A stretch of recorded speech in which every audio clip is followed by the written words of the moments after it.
They called her Grandma behind her back. Sometimes, when he was feeling particularly cruel, Dr. Preston Sterling would call her that to her face. He actually had a running $200 bet with the other residents that Sarah Miller, the new trauma nurse with the quiet voice and the hands that never seemed to stop shaking, wouldn't last a month at Harborview Medical Center in downtown Chicago. He enjoyed announcing the bet's status during morning rounds, his voice echoing off the polished linoleum, a smug movie star grin plastered on his face. He found it endlessly amusing. Sarah Miller pretended not to hear. It was a skill she had perfected over a lifetime of not being heard.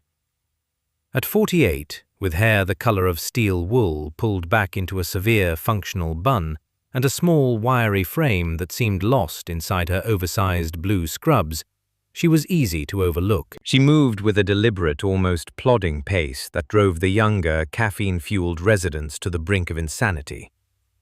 They saw her slow, methodical checks of the crash cart, her obsessive rereading of patient charts, her quiet, raspy voice, and they saw weakness. They saw incompetence. They saw a charity case, a relic from a bygone era of nursing who had somehow slipped through the cracks of a modern, high-speed trauma unit. The tremor in her hands was the centerpiece of their mockery. It was a faint, rhythmic shudder, almost imperceptible unless you were looking for it. But they were always looking for it. Sterling especially. He'd hold up a vial of medication, his own hand impossibly steady, and say, "Sarah, could you draw this up? Or should we call for a seismologist?" The younger nurses, like Brittany Moore, would giggle behind their hands, their eyes darting between Sterling's chiseled jawline and Sarah's quiet, unwavering gaze. Sarah would simply take the vial, her fingers closing around it. The tremor would seem to vanish as she worked, her movements precise and economical. But the damage was done. The narrative was set. "Dr. Sterling, the saline drip on bed 4 needs to be recalibrated," she said one Tuesday night, during the witching hour between 2 and 3 in the morning. Her voice was barely a whisper, a gravelly rasp that was the permanent souvenir of years spent shouting over the noise of engines and explosions. Sterling didn't look up from the chart he was pretending to read. He was leaning against the central nursing station, one pristine white-coated arm draped casually over the counter. He made a show of checking the Rolex that peeked from his cuff. "Did you check it, Nurse Miller?" "I did, Doctor. The flow rate is inconsistent. The patient's pressure is beginning to dip." "And you're sure you read the monitor correctly?" He finally looked at her, his eyes scanning her face with a look of profound, theatrical boredom. "I know the numbers can get a little blurry at your age. Maybe you need new glasses." "The machine is faulty, Doctor. I read the numbers just fine." He sighed, a long put-upon sound designed for the audience of 2 residents and the weary-looking Brittany. "Fine, I'll come and look. But if this is another one of your false alarms, I'm putting in a formal request for your competency review. We can't have the geriatric ward wandering down into the trauma bay and playing with the equipment." He sauntered over to bed 4, glanced at the monitor for less than a second, and tapped the IV stand with his pen. "Looks fine to me. The pressure dip is probably just a positional artifact." He smirked at her. "See? Textbook. Maybe you should crack one open sometime, Grandma." Sarah didn't respond. She just watched as he walked away, his entourage trailing behind him. Then she turned back to the patient, a middle-aged man with a chest contusion from a car accident. She ignored Sterling's diagnosis. She bypassed the machine's digital readout and began counting the drops in the drip chamber herself, her lips moving silently, her eyes fixed. After a minute, she reached over, manually adjusted the roller clamp with a minute turn of her trembling fingers, and watched again. The drop rate steadied. She glanced at the monitor. The patient's blood pressure began a slow, steady climb back to normal. She noted the time and the manual adjustment on the paper chart. her handwriting a tight, controlled script. She didn't say a word to Sterling. Vindicating herself was a waste of energy. The patient was stable. That was the only thing that mattered. Brenda O'Brien, the charge nurse, saw the whole exchange from across the bay. Brenda had arms like a dock worker and a face that looked like it had been carved from granite and then left out in the rain. She had survived pandemics, budget cuts, and 3 hospital-wide strikes. She had 0 patience for incompetence, whether it came from a first-year resident or a seasoned nurse. She'd been skeptical of Sarah from day one, irritated by her slowness, her almost infuriating calm in a place that ran on panic. But she'd also seen Sarah catch things, small things, a subtle change in a patient's breathing pattern, a slight discoloration of the skin around a wound, the faulty IV drip. Brenda didn't say anything, but she filed the observation away, a tiny check mark in a mental column that was slowly, grudgingly, moving in Sarah's favor. The only person who showed Sarah any uncomplicated kindness was Big Mike, one of the hospital's senior security guards. He was a mountain of a man in his early 60s, a former college football player whose body had softened but not shrunk. He had a gentle voice and a habit of remembering everyone's birthday. Every night, around 3:30, he'd do a slow patrol through the trauma unit and stop at the nursing station. "How's it holding up, Sarah?" he'd ask, his voice a low rumble. "Quiet night, Mike," she'd rasp, looking up from her charts. "Quiet is good." He'd place a steaming styrofoam cup on the counter. "Found some fresh coffee. Don't tell Brenda." She'd give him a small, rare smile. "My secret is safe with you." It was a small ritual, a tiny island of normalcy in a sea of condescension. He never mentioned her hands. He never questioned her pace.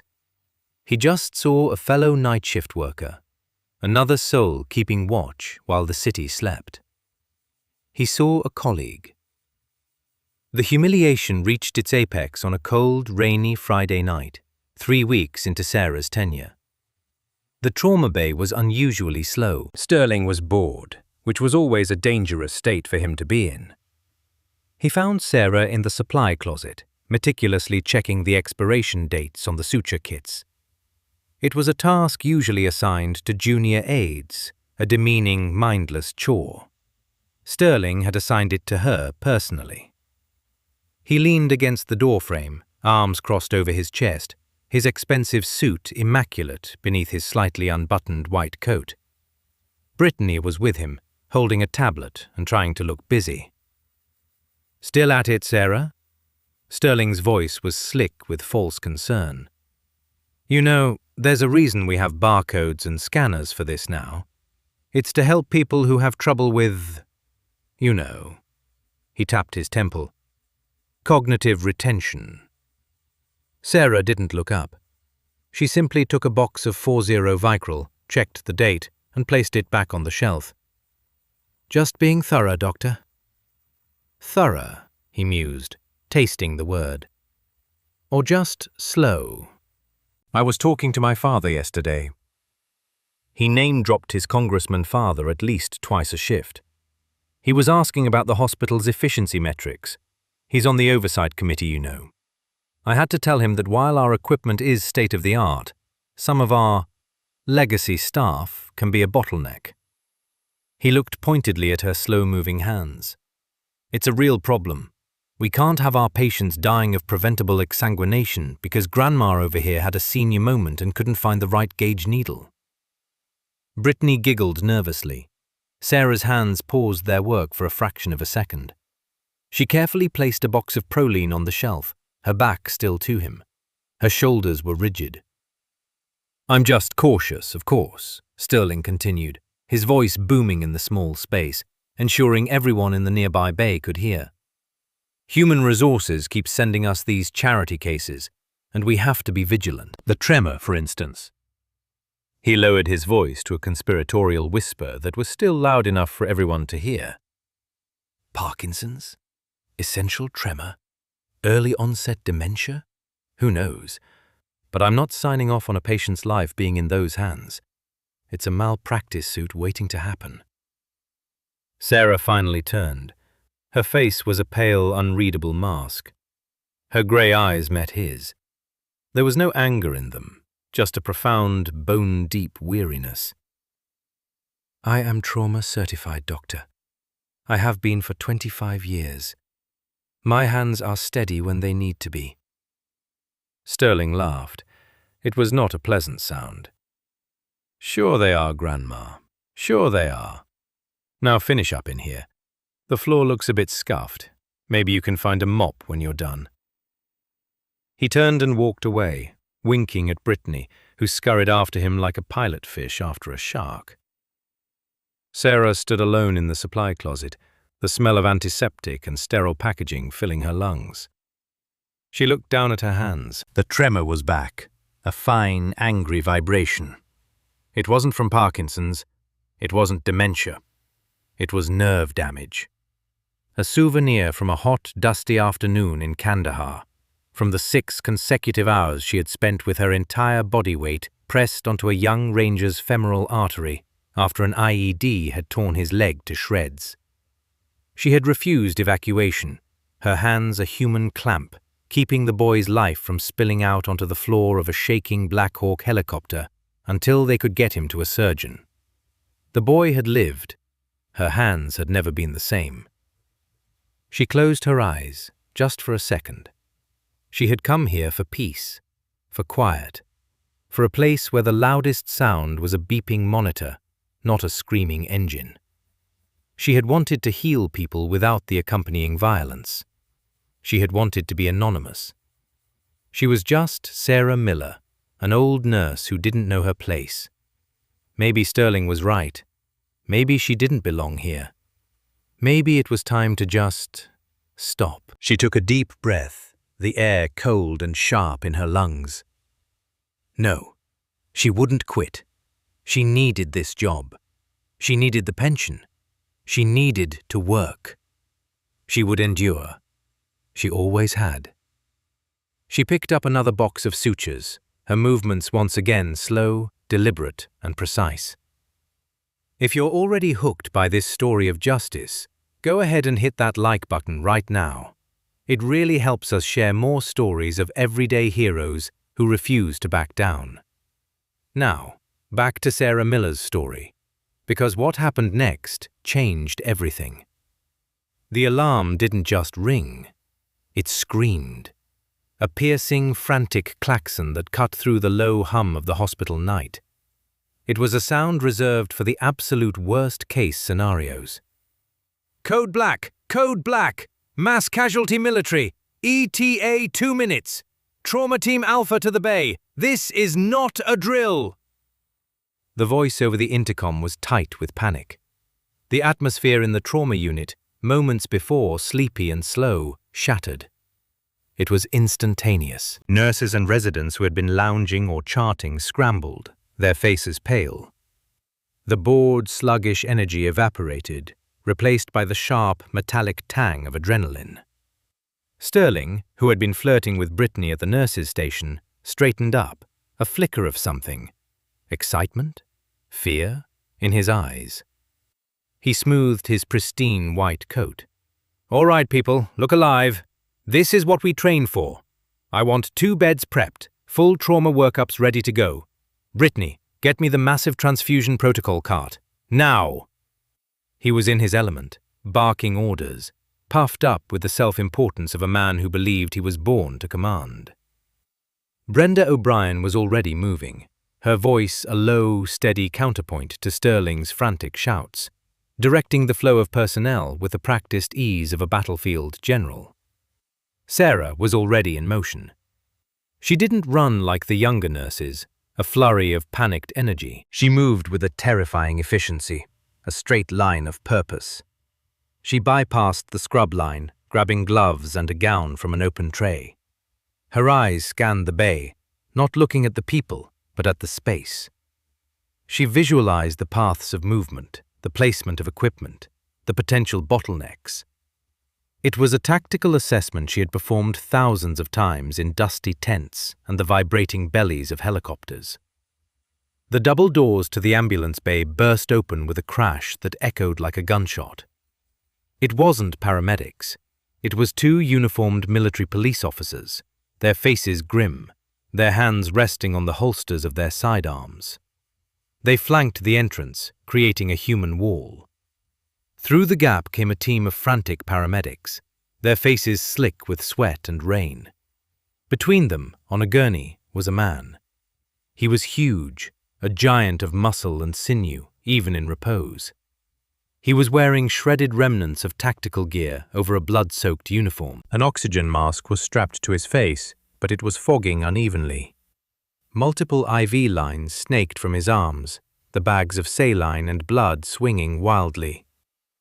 38-year-old male, multiple gunshot wounds to the chest and abdomen. One of the paramedics yelled, his voice cracking. BP is 80 over palp, heart rate 140 and thready. We've pushed 4 units of O-neg and 2 of plasma. He's crashing.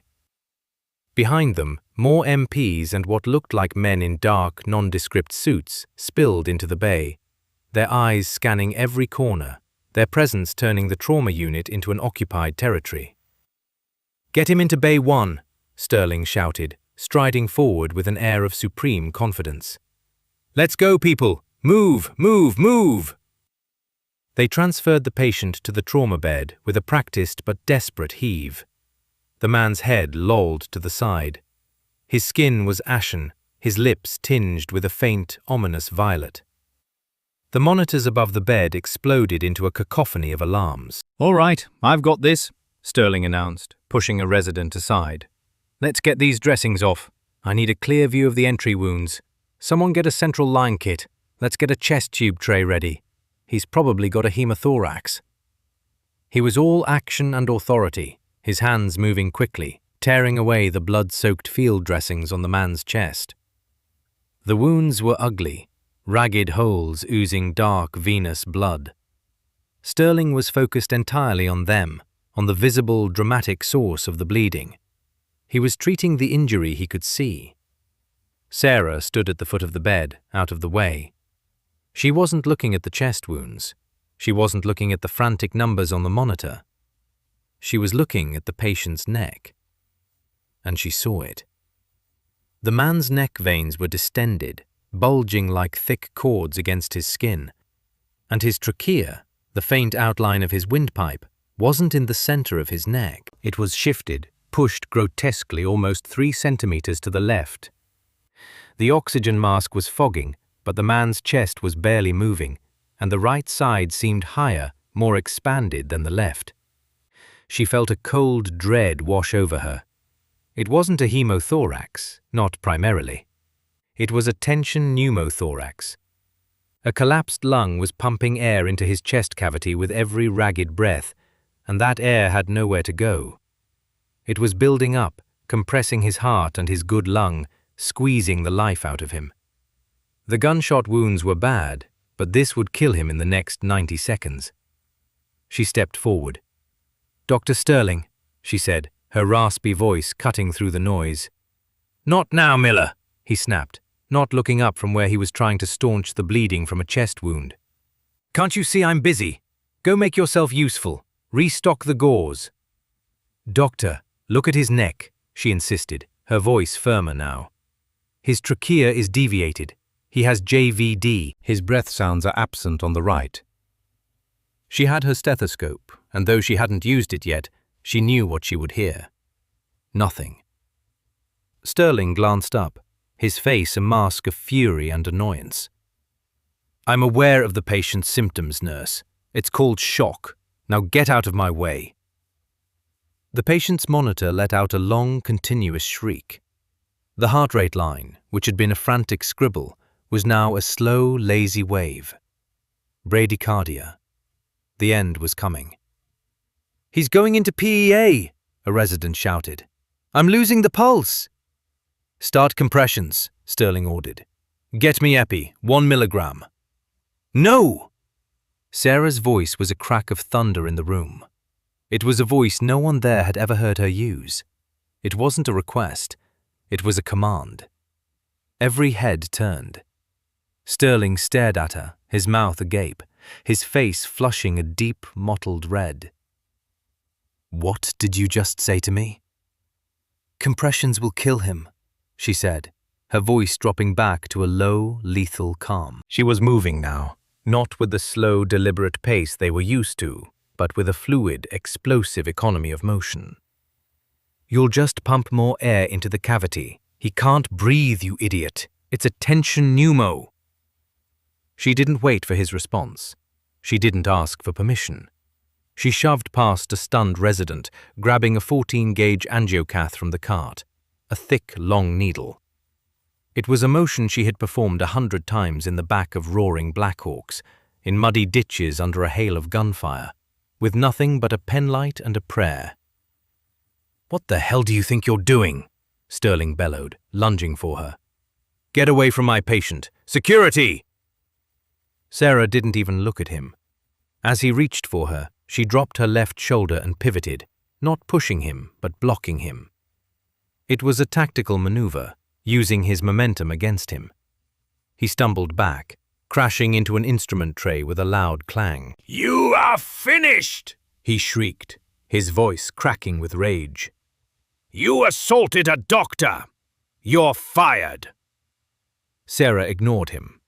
She was already at the patient's side. She placed her left hand on the man's massive chest, her fingers finding the landmarks with an instinct born of brutal repetition. Second intercostal space, mid-clavicular line, right between the second and third ribs. She tore the man's uniform shirt open further to expose the skin. "Don't you dare!" Sterling screamed, scrambling to his feet. She didn't hesitate. She held the large-bore needle like a dagger, and with a firm, precise motion, plunged it into the patient's chest. The sound was audible throughout the now deathly silent room. Hiss. It was the sound of a tire being punctured. A rush of trapped air escaped the man's chest cavity, a foul, hot gust that smelled of blood and dying tissue. On the monitor, the alarms stopped. The lazy wave of the heart rate flickered, then jumped, re-establishing a fast but steady rhythm. The oxygen saturation numbers, which had been plummeting into the low 70s, began to climb. 75, 80, 88, 94. The patient's body, which had been rigid and arching, relaxed onto the bed.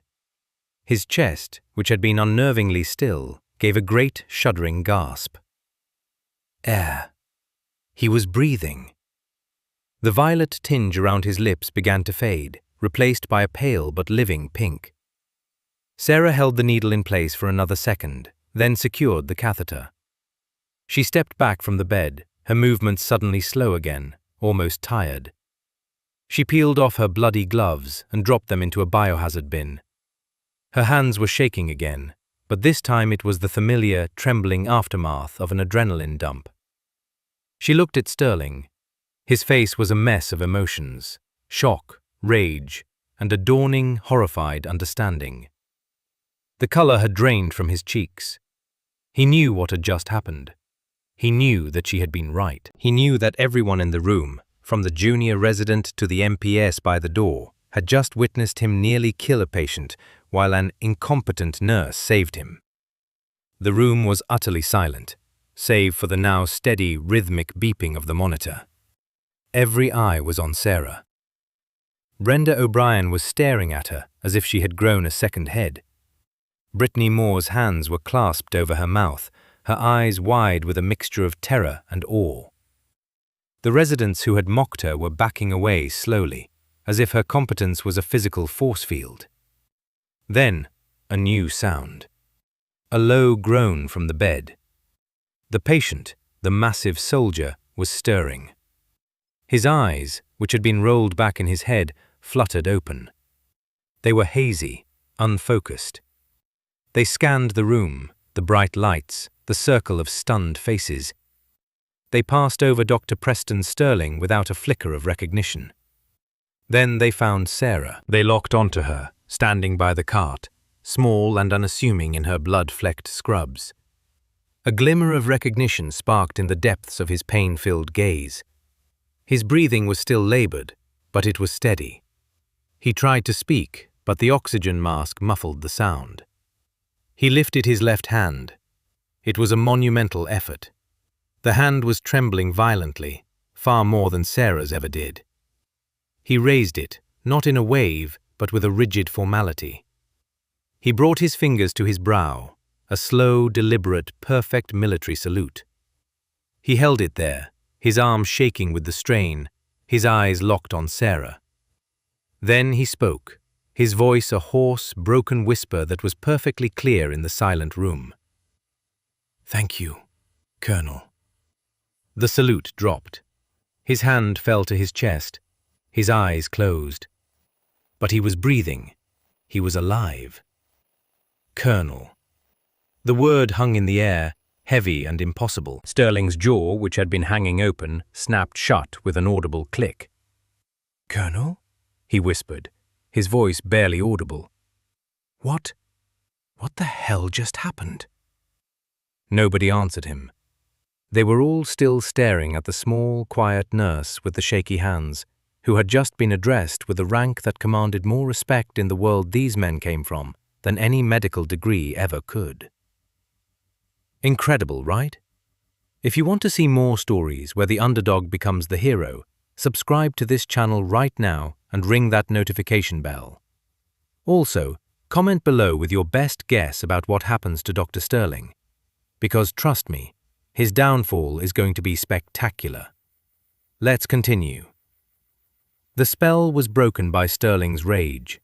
It came roaring back, a tidal wave of humiliation and fury. His professional image, the carefully constructed facade of untouchable competence he had built his entire career on, had just been shattered in front of his staff, his residents, and a room full of military personnel, and it had been shattered by her, the old nurse, the charity case, Grandma.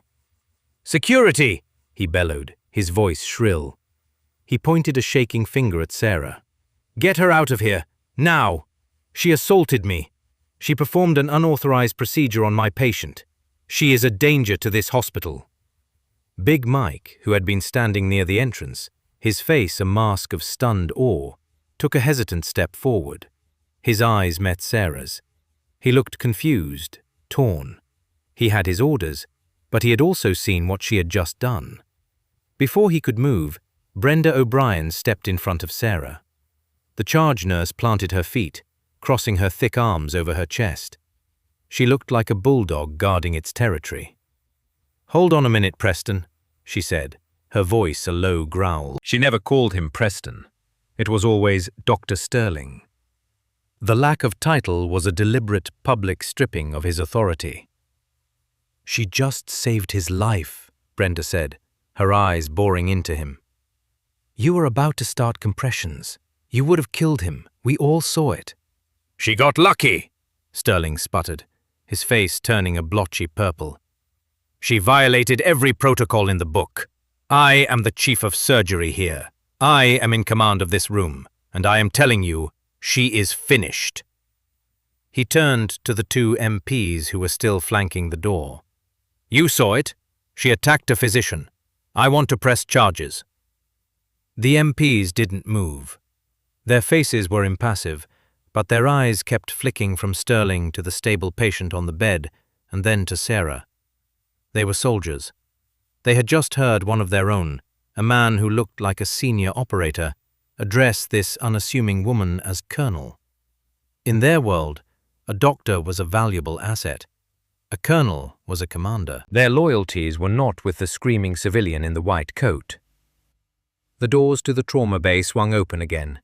This time it was Harold Henderson, the hospital administrator. He was a man in his mid-50s who always looked like he had just run up a flight of stairs. He was sweating, dabbing at his forehead with a folded handkerchief, his eyes wide with panic. The sight of armed military personnel in his emergency room had clearly sent him into a tailspin. "What in God's name is going on in here?" he wheezed, his gaze falling on the circle of tension around the trauma bed. Dr. Sterling, report! The congressman is on my phone. He wants to know why his hospital is being invaded by the army. Sterling saw his chance. He drew himself up, the veneer of authority settling back over him like a shroud. Mr. Henderson, thank God. This nurse, he said, pointing dramatically at Sarah, has gone insane. She physically assaulted me and performed a wildly reckless, unauthorized procedure on a VIP patient. I was forced to remove her from the case, but she refused. She has endangered this entire hospital. Henderson's eyes, small and piggy, darted to Sarah. He saw a small, tired-looking older woman in blood-spattered scrubs. Then he looked at Dr. Preston Sterling, the son of the powerful congressman, the golden boy with a Harvard degree. The calculation in his head was simple and instantaneous. It had nothing to do with medicine and everything to do with liability. Nurse Miller, is it? Henderson said, his voice cold and clipped. Is this true? Did you perform a procedure without the attending physician's consent? Sarah looked at the administrator. Her adrenaline was gone, leaving behind a vast, empty exhaustion. The tremor in her hands was back with a vengeance. The patient had a tension pneumothorax, Mr. Henderson. He was minutes from cardiac arrest. Dr. Sterling misdiagnosed it. She's lying, Sterling shouted. She's unstable. Look at her hands shake. I've been warning you about her for weeks. Henderson held up a hand to silence him. He didn't need to hear any more. The path of least resistance was clear. Nurse Miller, you are to come with me, now. Your clinical privileges are suspended, pending a full investigation. Big Mike, escort her to my office. A collective gasp went through the room. Brittany looked horrified. Brenda looked like she was about to commit murder. This is bullshit, Harold, Brenda snarled. That's enough, Brenda, Henderson snapped, his face slick with sweat. This is a personnel matter. He turned back to Sarah, his expression devoid of any sympathy. Let's go. Sarah didn't argue. She didn't fight. She simply nodded, a single tired dip of her chin. She gave one last look at the patient on the bed, his chest rising and falling rhythmically. He was stable. In the end, that's all that mattered. She turned and walked out of the trauma bay, Big Mike trailing behind her like a reluctant shadow. The administrative conference room was cold and sterile. It smelled of mahogany polish and fear. Sarah sat alone on one side of a long, imposing table.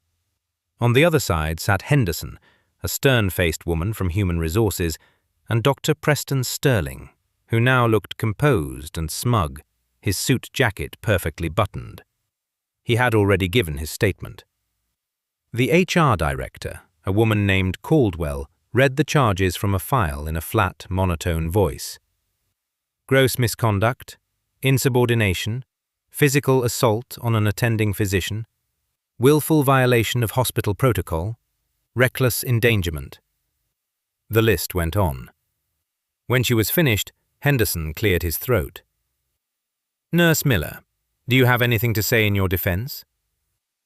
Sarah looked down at her hands, which were resting, trembling on the polished table. The patient is stable, isn't he? She asked, her voice a low rasp. Henderson shifted uncomfortably. The patient's condition is not the issue here. Your conduct is. I did my job, she said softly. Your job, Sterling interjected, his voice dripping with condescension, is to follow the orders of a physician, not to go rogue and start stabbing people with needles because of some hysterical half-baked theory.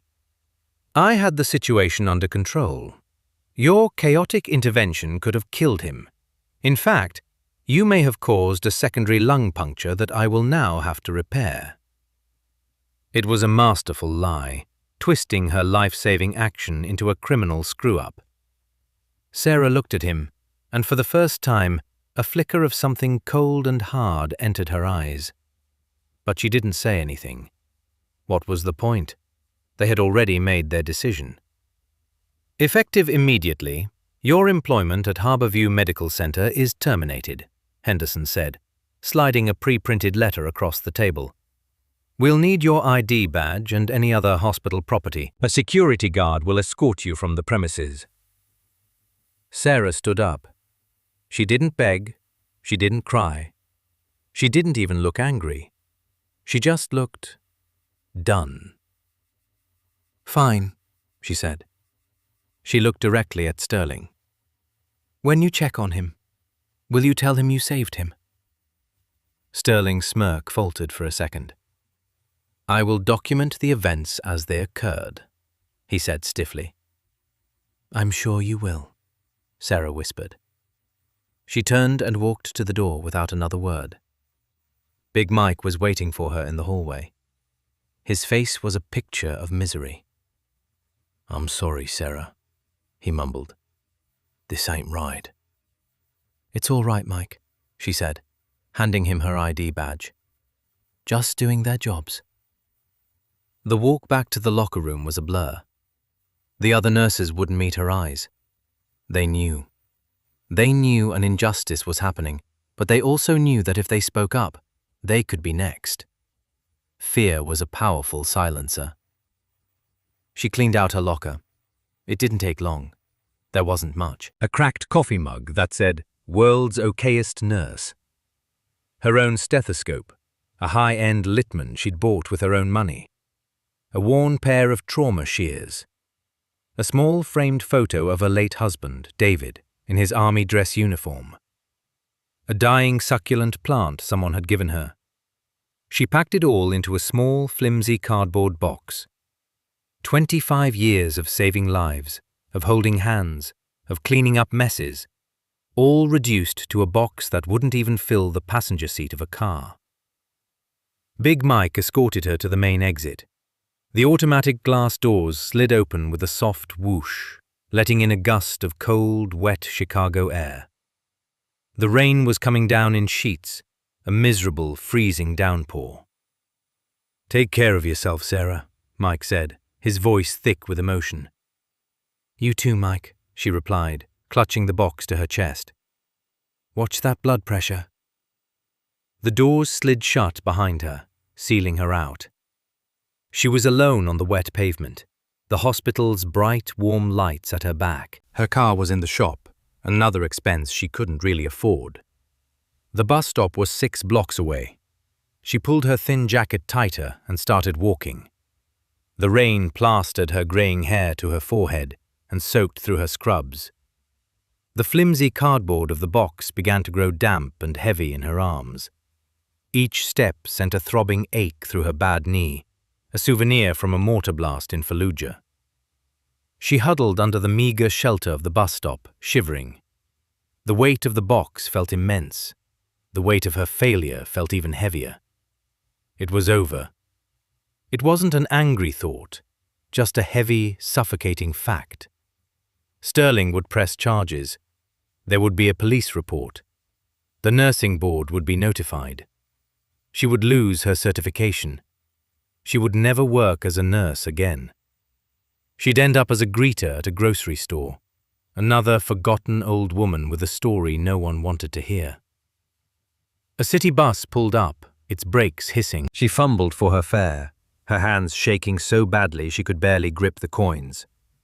She climbed aboard and sank into a cold plastic seat in the back, placing the soggy box on her lap.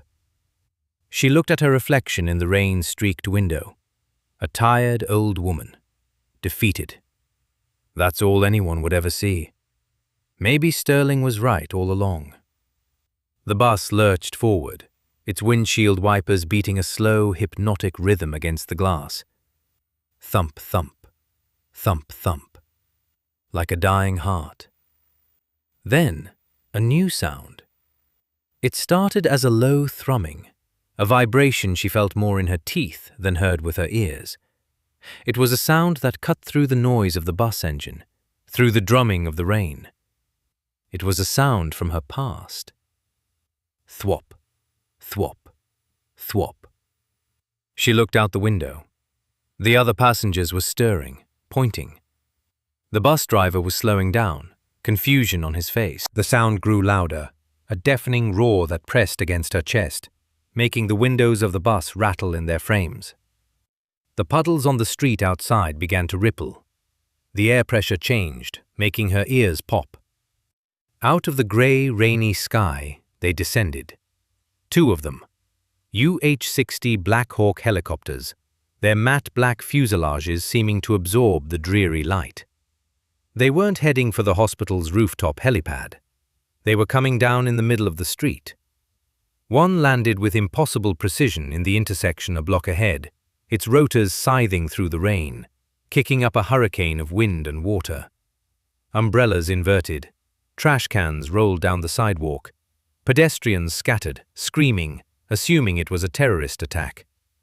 The bus screeched to a halt. Up ahead, black SUVs with government plates materialized, screeching sideways to block all traffic, their red and blue lights washing the entire street in a blinding, strobing glare. From behind the bus, 2 olive-drab military Humvees roared up, flanking it.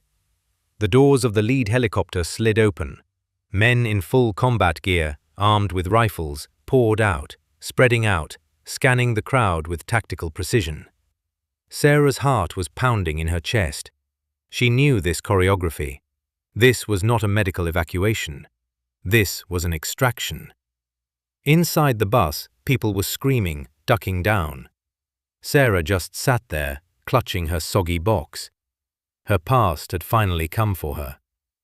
One of the soldiers on the street pointed, not at the hospital, but directly at the bus. Directly at her window. He spoke into his radio. "Target acquired.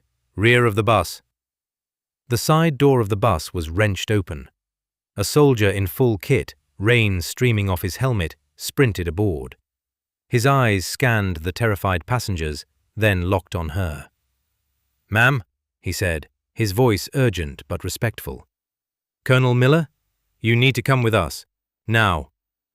She just stared at him, unable to speak. He strode down the aisle, his boots thudding on the floor. He reached her and grabbed her arm with a firm, desperate grip. "Ma'am, we have to go." The box," she stammered, clutching her meager belongings. "Leave it," the soldier said. "No," she rasped, her voice stubborn. "It comes with me." The soldier didn't argue. He simply took the box from her with one hand, tucked it under his arm, and pulled her gently but firmly to her feet. He led her off the bus and into the swirling chaos of the street. The downdraft from the helicopter rotors was a physical blow, nearly knocking her off her feet. The soldier shielded her with his body, half guiding, half carrying her towards the waiting black SUV, whose back door was already open. As they reached the vehicle, a man emerged from the front passenger seat. He was older, in his late 60s, wearing a simple civilian windbreaker and slacks, but he moved with an unmistakable aura of command. He held a cane, but he didn't lean on it. He wielded it. He walked through the driving rain as if it didn't dare touch him. On the shoulders of his uniform, visible beneath the unzipped jacket, 4 silver stars gleamed in the flashing emergency lights. He stopped in front of her. His face was lined and weary, but his eyes were sharp and clear. He looked at her soaked hair, her cheap jacket, her trembling hands. A faint, sad smile touched his lips. "You're a hard woman to find, Dusty," said General Thomas Vance, the chairman of the Joint Chiefs of Staff. "You look like hell." "You're not so bad yourself, Tom," she croaked. He gestured to the open door of the SUV. "Get in. We have a situation at the hospital. They told me you were fired. That ends now." Back at Harbour View, Dr. Preston Sterling was having the best moment of his life. After the chaos with the military patient, whom he now knew was a Navy SEAL commander, had subsided, news crews had materialized out of nowhere. The hospital's PR department, eager to spin the dramatic event into a positive story, had quickly arranged a press conference in the main lobby. Sterling stood at a podium, bathed in the bright lights of television cameras. Henderson stood just behind him, beaming. Sterling was mid-lie, and he was loving every second of it. "It was a tense situation, absolutely," he said, his voice smooth and confident. "The patient presented with multiple traumatic injuries, and in the fog of war, so to speak, it's easy to get tunnel vision. There was an unfortunate incident with a nurse, a new hire who was clearly overwhelmed by the pressure. She became hysterical, and I had to have her removed for the patient's safety. But once the situation was stabilized under my direction, we were able to identify and treat a complicated tension pneumothorax. The commander is now stable and resting comfortably. He's in the best hands." A reporter shouted a question. "Doctor, there are rumors that the nurse is the one who performed the life-saving procedure. Can you comment on that?" Sterling smiled, a practiced, reassuring expression. "That's absurd. She was an older nurse, sadly incompetent, prone to panic. Her actions, while perhaps well-intentioned, actually complicated the patient's care. We have her on record for a history of erratic behavior. She was terminated this evening. This hospital has a zero-tolerance policy for anything that jeopardizes patient safety." It was at that exact moment that the main doors of the hospital lobby slid open. General Thomas Vance walked in. He was flanked by two stern-faced men in dark suits who radiated federal authority. Behind them came Sarah Miller, still in her damp clothes, and the soldier who was still carrying her soggy cardboard box. The reporters turned as one, a flock of birds sensing a new predator. Cameras swung around. The lobby fell silent. Sterling froze at the podium, his smile dissolving. Henderson's face went from beaming to ashen in a heartbeat. General Vance walked slowly, deliberately, towards the podium, his cane tapping a steady, ominous rhythm on the marble floor. Clack, clack, clack. He didn't stop until he was standing directly in front of a stunned Dr. Sterling. "I was watching your press conference on the monitor in my car," the general said, his voice quiet but carrying to every corner of the silent lobby. "It was very creative. Time to correct the record." He turned to face the cameras. "My name is General Thomas Vance, Chairman of the Joint Chiefs. The man you have upstairs, Commander David Franklin, is one of this nation's finest warriors. He is also my godson. When his team was hit, they were routed to this hospital because it was the closest Level 1 trauma center. I was assured he would be in the best hands." He turned his head slowly and fixed his gaze on Sterling. The temperature in the room seemed to drop 10 degrees. "You lied." Sterling stammered.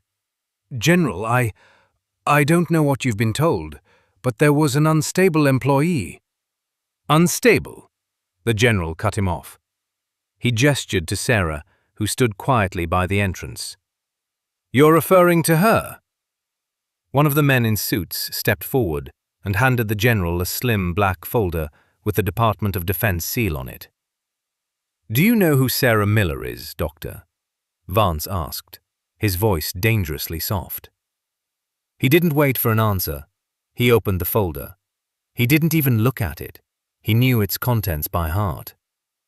"Retired Lieutenant Colonel Sarah Dusty Miller," he began, his voice ringing with authority. 3 tours in Iraq, 4 in Afghanistan. Served with the 75th Ranger Regiment, and later as a lead surgical physician with Joint Special Operations Command. She is one of the most decorated combat medics of her generation.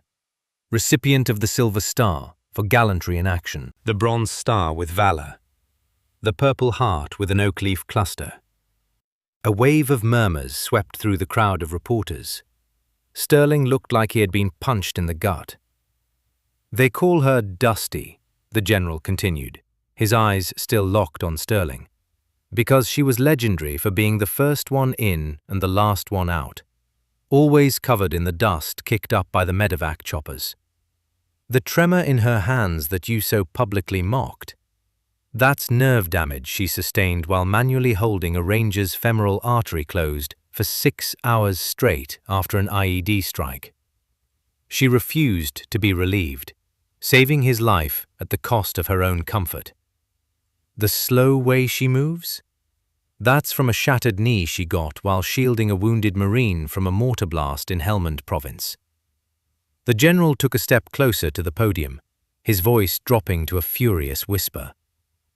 I have reviewed the security footage from your trauma bay. I have seen the telemetry data. A first-year medic in a muddy ditch would have spotted that tension pneumo. You missed it.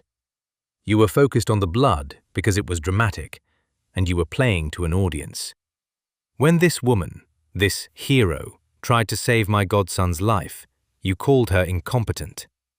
You tried to have her restock gauze, and when she defied your catastrophic orders, you assaulted her and had her fired. Sterling was white as a sheet, his body trembling. It was a high-pressure situation. The protocols. She wrote the protocols, the general thundered, his voice suddenly a roar that made Sterling flinch. The very TCCC guidelines for tension pneumothorax that every medic in the United States military learns are based on field data from procedures she perfected under fire.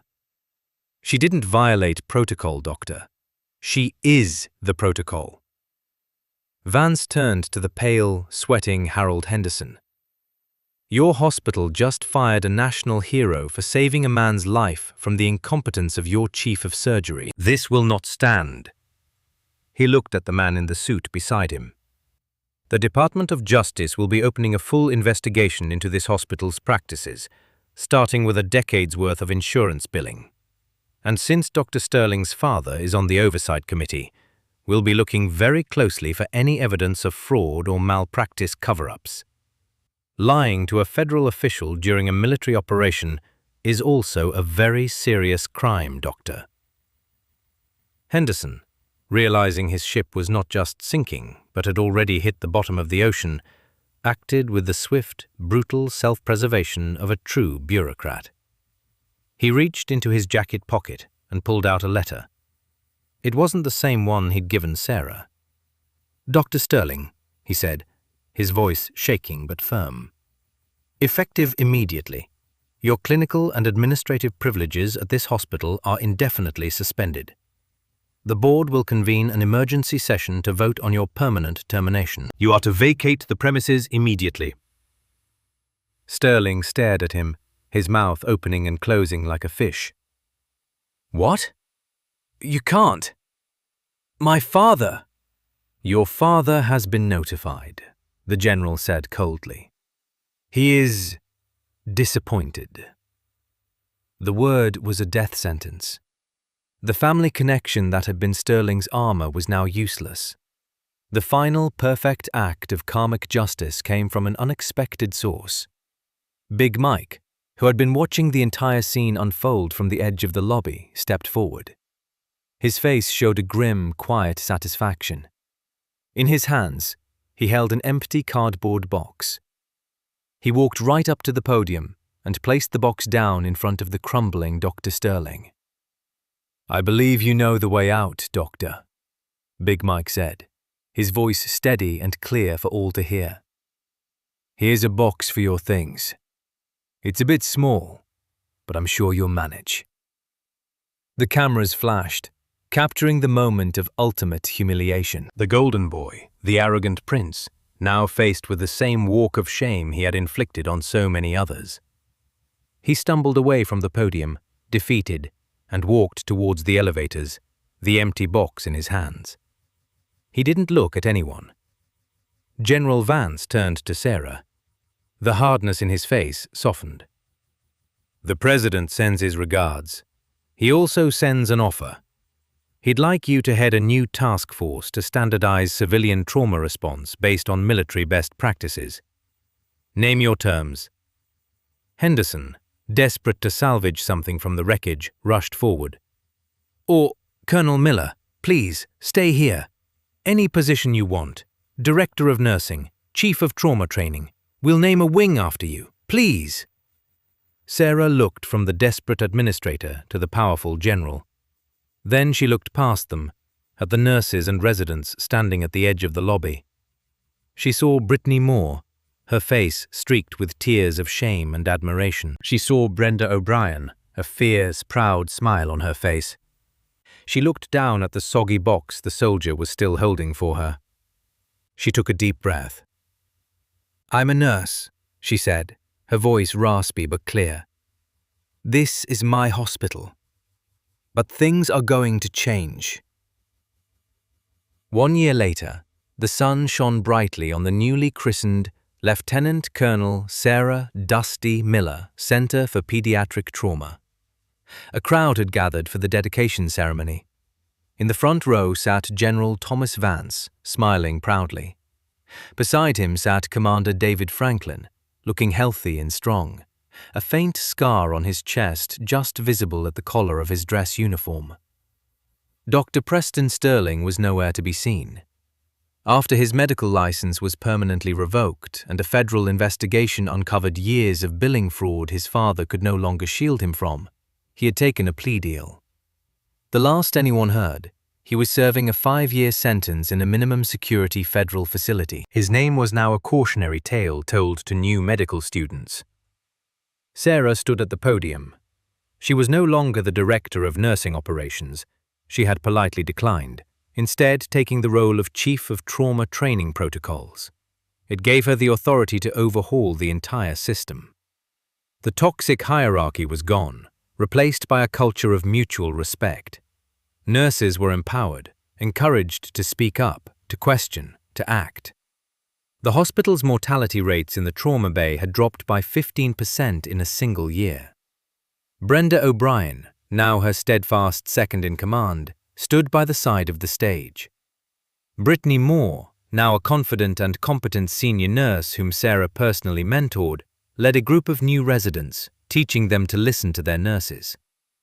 Big Mike, now retired, had been given a place of honor in the second row. Sarah looked out at the crowd, at the faces of the people whose lives she had changed, not with a single dramatic act, but with the quiet, daily work that followed. "A title on a door doesn't give you power," she said, her raspy voice amplified by the microphone, clear and strong. "Authority is not granted by a board. It is earned by the trust of your patient. This center is named after a nurse not because I am special, but as a promise. A promise that from this day forward, in this hospital, competence will matter more than credentials. Compassion will matter more than protocol. And the patient will always, always come first. If you have to break a rule to save a life, you do it. And know this," she looked directly at the new class of nurses in the audience, "I will have your back."